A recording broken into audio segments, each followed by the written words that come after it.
Hello everyone, welcome back. My name is Dee and this is Dee's Reading Lounge, where I'm sharing my love for books at my own pace.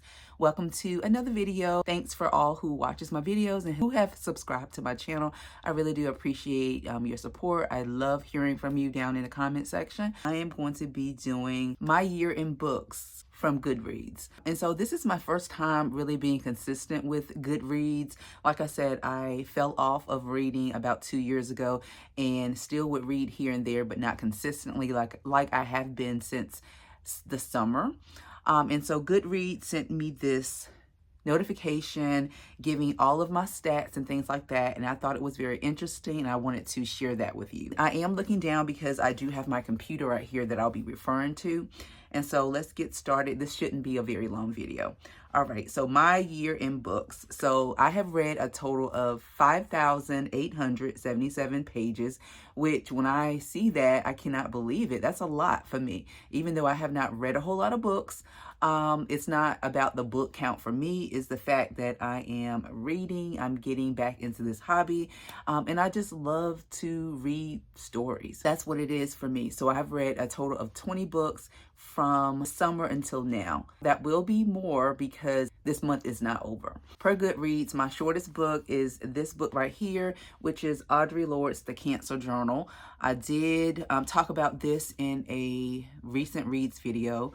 I recently read this. I really did enjoy it. Audre Lorde is a feminist. This is considered a classic. And she is sharing to the world her experience with breast cancer and not undergoing a mastectomy, and how she felt that it just puts a band-aid or a mask over what is really going on inside. And so I love reading this to hear her experience of her cancer journey. I do recommend this, but it's a very short read. I really did enjoy each and every page of that book.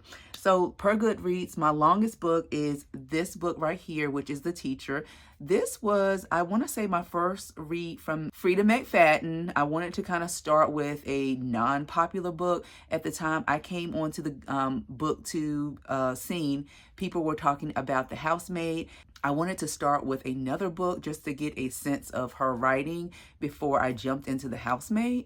And so I really did enjoy this book. I think I rated it 4 stars. And so per Goodreads, this is the longest book that I've read, which is 400 pages, which does not seem like a 400 pages, because if you have read Freida McFadden, you know her reads go really, really fast. I love her get right to the point style of writing, and it really didn't seem like 400 pages, but I did like this book and I do recommend it. 4 stars for that one. So the average book length in 2024, I read an average of 293 pages, which is typical for me, which is about typical. So per Goodreads, 3,166,181 have this book shelved on their shelves. The Housemaid by Freida McFadden. I've recently read this. I think I rated it at 3.5, 3.75, something like that. I really did enjoy this. This was really hyped up.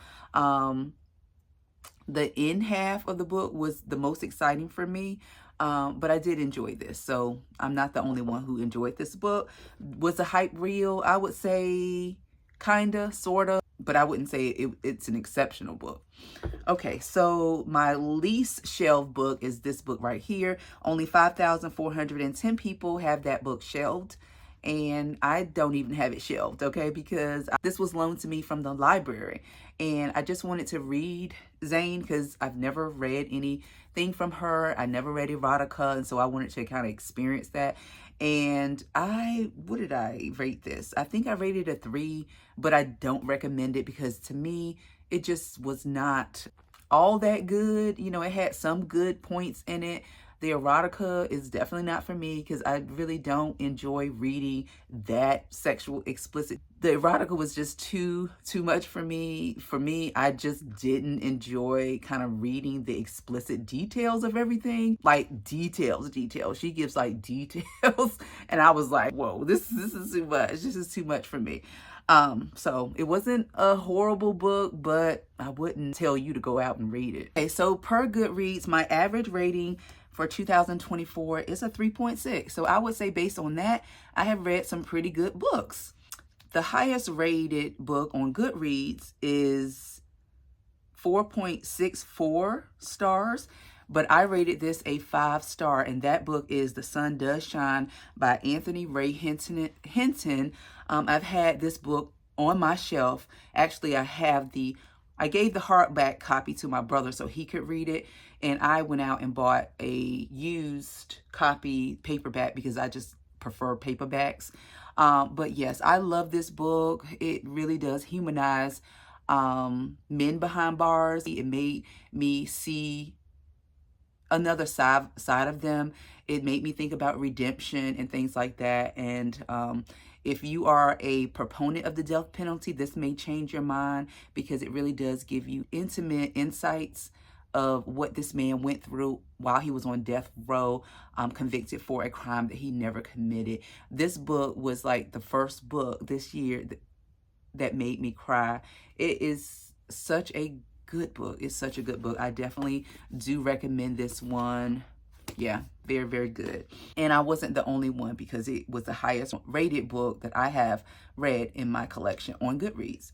So my first review of the year is this book right here, Home is Where the Bodies Are, by Geneva Rose. I only gave this a 2-star, and I won't get into details and bash the book. I just was expecting a thriller, and it really was not a thriller. It was kind of, you know, meh for me, flat for me. It was more about the dynamics between siblings and things like that, and I just didn't find it thrilling. And my last review of the year, I can't believe it says my last review of the year. Maybe so. It was this book right here, Audre Lorde's The Cancer Journals. So that is it, you guys. Those are my 2024 stats per Goodreads. I think I had a good year reading in general. And I can't wait to read the many books that I have in my collection, especially get into my historical fiction, which I love those stories about African Americans. Those are some of my favorites to read. And I am excited about trying authors that I've been wanting to try. So many books that I want to read from them. Thank you so much for watching, and I'll see you in the next video. Bye.